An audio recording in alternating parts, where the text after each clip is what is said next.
Let's make Starbucks vanilla latte without coffee maker. First, prepare vanilla syrup. Add sugar, water and vanilla essence to a saucepan.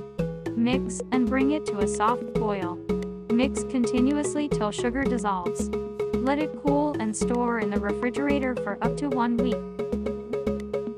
Now heat some milk in a saucepan. Add vanilla syrup and bring it to a boil.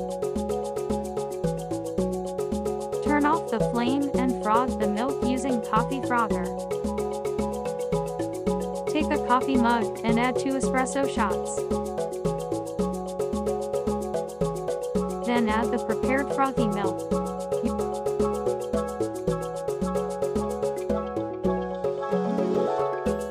Your vanilla latte is ready.